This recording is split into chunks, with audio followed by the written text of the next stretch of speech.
Question number 1 देखिए, कह रहा है रिक्त स्थानों को भरें। तो पहला है, यदि परिमेय संख्या p बटा q इस प्रकार हो कि q बराबर 2 का घात m गुना 5 का घात n, जहां m क्या है, प्राकृत संख्या, और n भी क्या है, प्राकृत संख्या। तो संख्या p बटा q को यहाँ पे देखिए रिक्त स्थान है, दशमलव में बदला जा सकता है। तो देखिए पहला का आंसर क्या होगा, यानी रिक्त स्थान में हम क्या भरेंगे, शांत। क्योंकि देखिए यहाँ पे यदि परिमेय संख्या p बटा q, तो मान लीजिए कोई परिमेय संख्या है, जैसे है देखिए 7/20, ठीक है। ये परिमेय संख्या p बटा q के रूप में है। देखिए ऊपर p मतलब अंश को p कहते हैं और हर को q, तो p बटा q के रूप में है ये परिमेय संख्या। इस प्रकार हो कि q बराबर, तो देखिए q में 20 है, तो q बराबर कितना यहाँ पे है, 20। तो 20 को हम कैसे लिख सकते हैं, 2 गुने 5, ठीक है। यानी इसको हम लिख सकते हैं 2 का घात 2 गुने 5 का घात 1, ठीक है। सिर्फ q का बात कर रहे हैं यहाँ पे कि q बराबर 2 का घात m, तो 2 का घात m कोई भी प्राकृत संख्या होना चाहिए, और 5 का घात n कोई भी प्राकृत संख्या, ठीक है। तो संख्या p बटा q को कौन सा दशमलव, तो शांत दशमलव में बदला जा सकता है। देखिए जब भी या तो 2 हो सिर्फ गुणनखंड में q में जो संख्या हो उसका गुणनखंड में सिर्फ अगर 2 हो, या दोनों मिलकर हो, 2 या 5 दोनों हो, या सिर्फ 5 हो, तो उसका दशमलव क्या होगा, शांत होगा। तो इसीलिए हम यहाँ पे क्या भरेंगे, शांत, पहला में, ठीक है। सिर्फ 2 भी रहे तो भी शांत होगा, या सिर्फ 5 रहे इसके गुणनखंड में, कोई संख्या के गुणनखंड में, तो भी शांत होगा। जैसे देखिए कोई संख्या के नीचे मान लीजिए 5/25 है, तो देखिए 25 q बराबर हो गया 25, तो 25 में क्या है, सिर्फ 5 का स्क्वायर 25, तो इसका दशमलव भी शांत होगा। या हम कोई संख्या ले लेते हैं, मान लीजिए 3/8, तो इसका भी दशमलव शांत होगा, क्योंकि 8 बराबर होता है 2 का घात 3। तो या तो सिर्फ 2 हो, या सिर्फ 5 हो, या दोनों मिला के हो, तो तीनों का दशमलव क्या आएगा, शांत आएगा भागा देने पे। यानी 20 को 7 में भागा देंगे तो इसका दशमलव जो होगा वो शांत दशमलव होगा।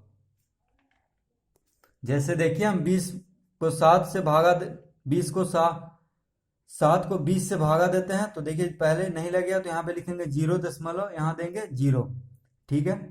तो 20 तिहाई 60, तो यहाँ पे 60 लिखेंगे, कितना आया 10। अब देखिए एक और 0 लगाएंगे तो 20 बचे 100। तो देखिए शांत दशमलव, यानी पूरा पूरी देखिए विभाजित कर दिया है, इसका दशमलव शांत है। अगर बढ़ते रहता, ठीक है, जैसे 5 5 5 रिपीट होते रहता तो ये शांत नहीं था, या 35 35 ऐसे करके बढ़ते रहता तो ये भी शांत नहीं था। तो शांत हो जाए जो जो कि रिपीट ना हो, उसको शांत दशमलव कहेंगे, ठीक है। जैसे देखिए एक और उदाहरण हम लेके समझते हैं, 4/15, तो देखिए q है 15, तो 15 का क्या होगा गुणनखंड, 3 गुने 5, तो देखिए इसमें 3 आ गया है, ठीक है। तो इसका हम देखेंगे कि शांत होता है कि नहीं। तो देखिए 15 से हम 4 में भागा देंगे तो 0 दशमलव यहाँ पे 40 हो जाएगा, तो 15 दूनी 30, कितना बचा 10, फिर एक 0 देंगे तो 15 छक 90, फिर देखिए 100 आ गया, 10 आया तो फिर 100 देंगे तो 15 छक 90, फिर 10 आ जाएगा, फिर 100, यानी 2.66666 ऐसे करके अनंत तक बढ़ता जाएगा, कभी खत्म नहीं होगा। तो इसी को अशांत दशमलव कहेंगे। और जिसका शांत हो गया, जिसका कि देखिए पूरा पूरी विभाजित हो गया, उसको शांत दशमलव कहेंगे। अब देखिए बी में 9/60 को दशमलव में बदलने पर वह यहाँ पे भरना है, क्या होगा, मतलब यहाँ पे देखिए क्या भराएगा, 9/60 है, ठीक है।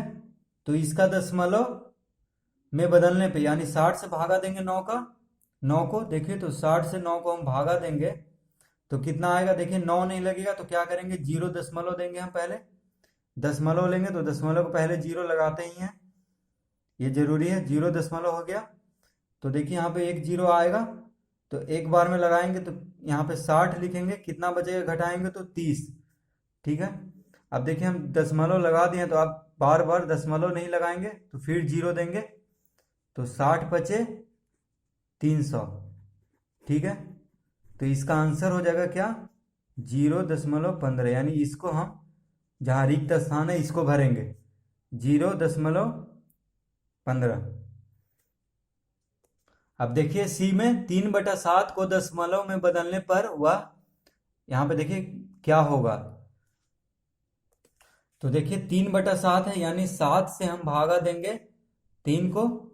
ठीक है, क्योंकि नीचे 7 है, देखिए हर में 7 है, ऊपर अंश है, तो हर से अंश में भागा देते हैं, तो यहाँ पे लिखेंगे 7 और यहाँ बीच में भाज्य हो जाएगा 3 और भाजक हो जाएगा 7। तो देखिए 3 नहीं लगेगा 7 से, क्योंकि 7 बड़ा है, तो हम पहले 0 देंगे, यानी यहाँ पे एक 0 के लिए यहाँ पे दशमलव देंगे और दशमलव को पहले 0 लगाते हैं, तो 30 हो जाएगा। तो कितना आएगा, 7 चौक 28, 4 बार में लगेगा, तो यहाँ पे देखिए 2 आया, 10 में से 8 गया 2, फिर 2 नहीं लगा तो फिर 0 देंगे, तो 7 दूनी 14, 10 में से 4 गया 6, 6 आ गया। अब देखिए फिर एक 0 देंगे क्योंकि 6 नहीं लगेगा, तो 7 8 56, तो यहाँ पे 8 से लगाएंगे, फिर आ गया 4। तो अब देखिए 4 नहीं लगेगा 7 से, तो फिर 0 देंगे, तो 7 बचे 35, 10 में से 5 गया 5। अब देखिए फिर 0 देंगे, 5 नहीं लगेगा, तो 7 7 49। अब देखिए 10 में से 9 गया,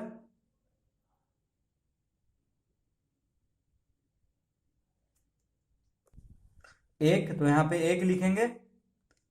ठीक है, और देखिए फिर हम 1 नहीं लगेगा तो फिर 0 देंगे, तो कितना बार में लगेगा, एक बार में, 7 लगेगा एक बार में, तो यहाँ पे बचेगा 3। अब देखिए फिर से 3 आ गया, जो यहाँ पे भाज्य था वो फिर से अब रिपीट होगा। ठीक है, तो अब देखिए यानी फिर से अब लगाएंगे तो फिर से 4 से लगाना पड़ेगा, तो 7 चौक 28, फिर आएगा 20, तो अब यही रिपीट होगा बार बार। ठीक है, क्योंकि देखिए यहाँ पे 3 आ गया, 7, देखिए यहाँ पे 7 से 3 में लगाए थे तो फिर 3 आ गया है, तो फिर से 4 लिखेंगे, 7 चौक 28 लगाएंगे, फिर आएगा 2, तो फिर 7 दूनी 14 लगाएंगे, फिर 7 8 56 लगाएंगे, 7 बचे 35 लगाएंगे, 7 7 49 लगाएंगे, 7 एक बार में 7 लगाएंगे, तो फिर 3 आ जाएगा, यानी बार बार यहाँ से रिपीट होगा, 4 से लेके 1 तक बार बार रिपीट होगा। फिर देखिए 4 से 1 तक हो जाएगा, जैसे देखिए अगर हम लगाते गए तो फिर यहाँ पे 4 लिखेंगे, फिर यही सब 2 8 5 7 1 यहाँ तक आएगा, देखिए यही नंबर फिर आएगा, फिर लगाएंगे तो फिर यही नंबर आएगा, 4 2 8 5 7 1, यानी यही नंबर अनंत तक बढ़ता जाएगा, यानी कभी इसका अंत नहीं होगा। तो इसका हम आंसर लिख देंगे, देखिए जहाँ पे फिल इन द ब्लैंक्स है वहाँ पे हम लिखेंगे 0.428 5 7 1, और क्या करेंगे, कहाँ से कहाँ रिपीट हो रहा है, तो यहाँ से यहाँ तक 1 तक यही पूरा रिपीट हो रहा है, देखिए बार बार, तो बस 4 के ऊपर देखिए और 1 के ऊपर बस 2 बिंदु लगा देंगे, ताकि ये बिंदु से पता चलेगा कि इतना पूरा रिपीट हो रहा है बार बार। यानी इसको हिंदी में हम बोलेंगे कि आवर्ती, आवर्त हो रहा है, आवर्ती बोलते हैं, यानी बार बार रिपीट होने को, तो बार बार रिपीट होगा, तो बस ये लिख करके जहाँ से रिपीट होगा वहाँ से, और जहाँ से खत्म होगा वहाँ तक, वहाँ के ऊपर हम 2 ऐसे बिंदु लगा देंगे, तो ये हो जाएगा इसका आंसर। डी में देखिए प्रत्येक आवर्त दशमलव भिन्न एक खाली स्थान संख्या का दशमलव रूप है, तो यहाँ पे देखिए क्या भरेंगे, तो देखिए डी में प्रत्येक आवर्त दशमलव भिन्न एक खाली स्थान में हम भरेंगे परिमेय,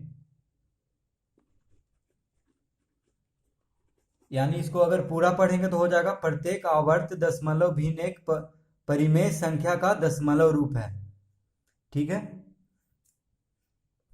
जैसे देखिए सी में हम निकाले थे 3/7, 3/7 का दशमलव निकाले थे, तो ये परिमेय संख्या है। ठीक है, तो यहाँ पे क्वेश्चन कर रहा है कि प्रत्येक आवर्त दशमलव, तो इसमें कितना आ रहा था अभी आंसर हम देखे थे, 0.428571। तो 4 से 1 तक बार बार रिपीट हो रहा था, तो ये परिमेय संख्या होगा।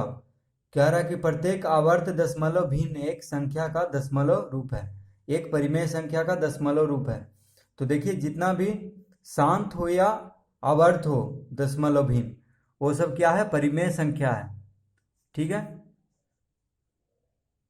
क्योंकि 3/7 परिमेय संख्या है, तो इसका जो आ रहा है दशमलव रूप में वो आवर्त आ रहा है, तो ये भी परिमेय संख्या होगा। ठीक है, तो उसी तरह यहाँ पे भरेंगे कि प्रत्येक आवर्त दशमलव भिन्न एक परिमेय संख्या का दशमलव रूप है। अब देखिए ई में प्रत्येक शांत दशमलव भिन्न एक खाली स्थान संख्या का दशमलव रूप है। तो ई में भी हम भरेंगे परिमेय। कैसे भरेंगे देखिए, कह रहा है कि प्रत्येक शांत दशमलव भिन्न एक परिमेय संख्या का दशमलव भिन्न है। तो शांत कोई दशमलव भिन्न हम लेते हैं अभी,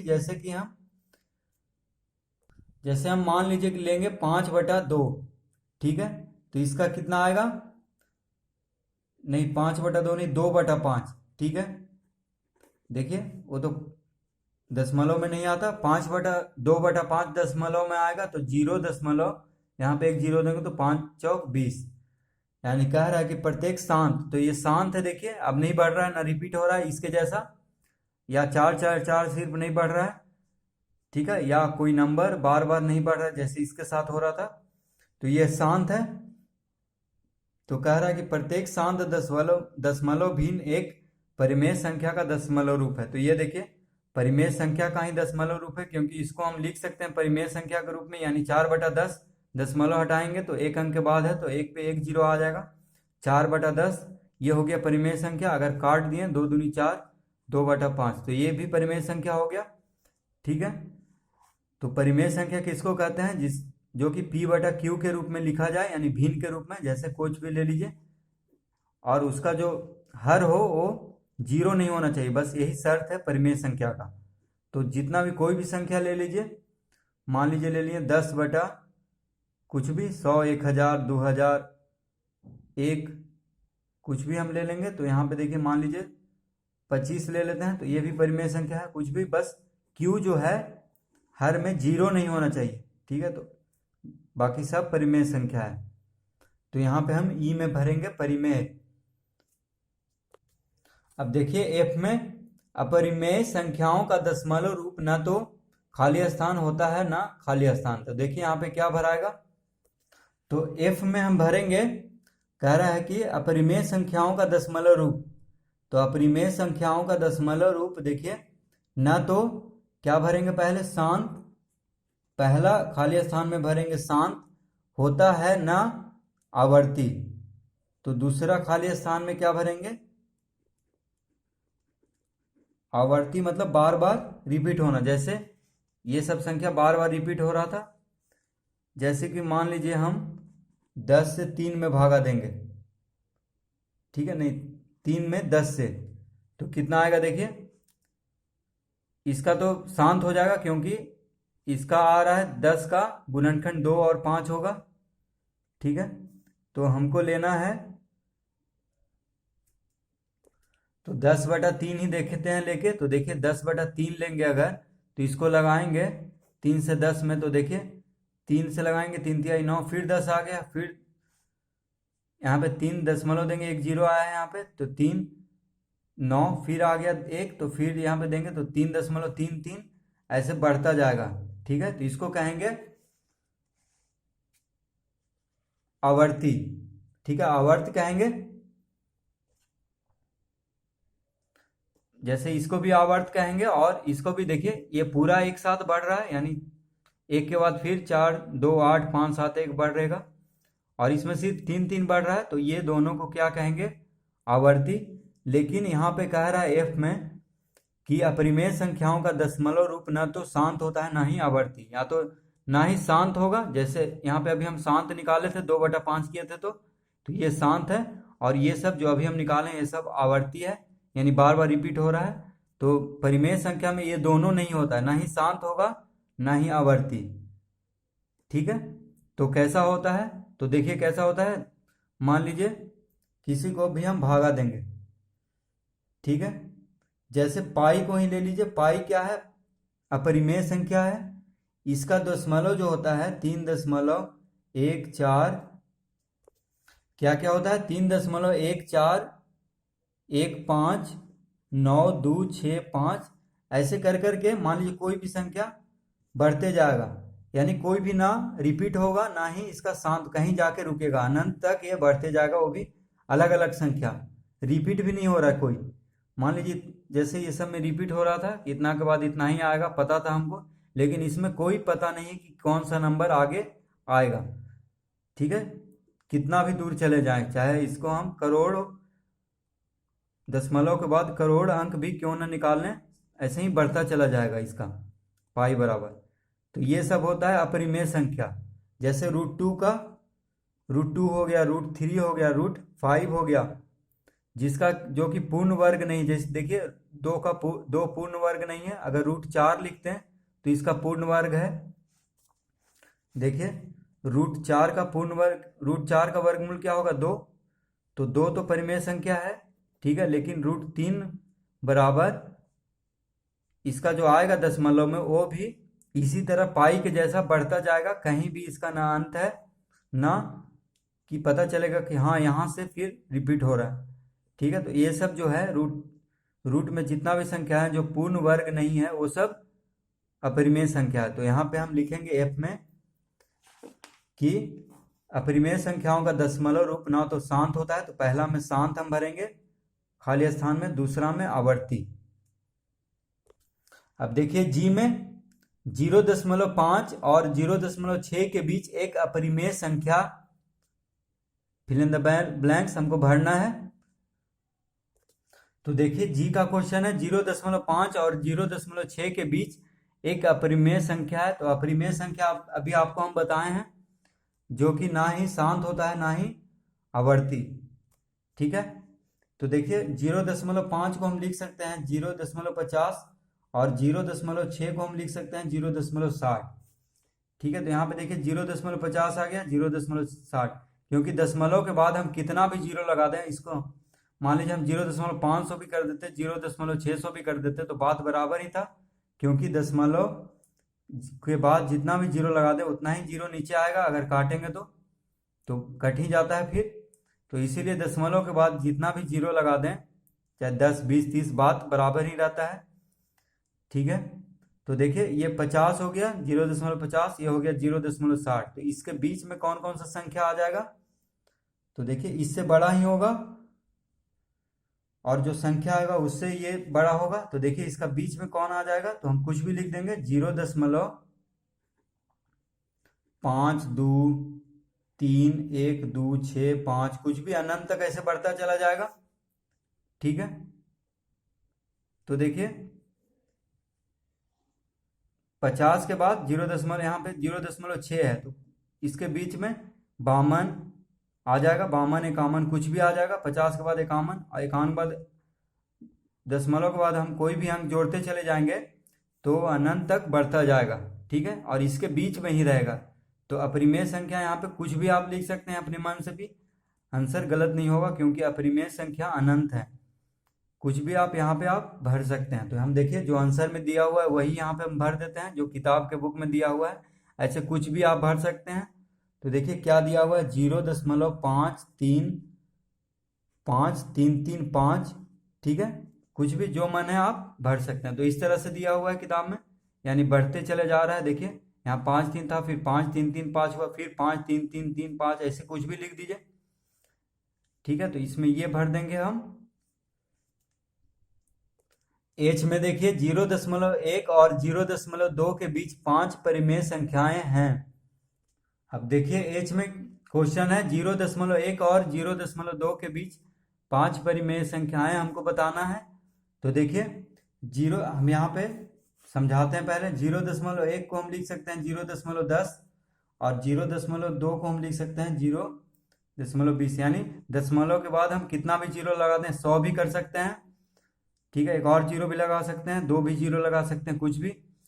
तो इस 0.1 और 0.2 के बीच अनंत परिमेय संख्या है, कुछ भी हम ले सकते हैं अपने मन से, ठीक है। तो देखिए अगर हम यहाँ पे 100 करते तो मान लीजिए हम यहाँ पे 100 कर देते हैं, यहाँ पे 200, 0.200, 0.100, तो कोई फर्क नहीं पड़ रहा है क्योंकि दशमलव के बाद हम कितना भी जीरो ले लें बाद में तो बात बराबर ही रहता है। तो देखिए 100 यहाँ पे 200 आ गया, तो यहाँ पे इसका आंसर हो जाएगा 0.101, 0.102, 0.150, 0.160, 0.180, ठीक है। देखिए 200 और इसके बीच में तो ये सब आएगा, तो ये सब में से कोई भी आंसर हम अपने मन से लिख सकते हैं, तो गलत नहीं होगा, ठीक है।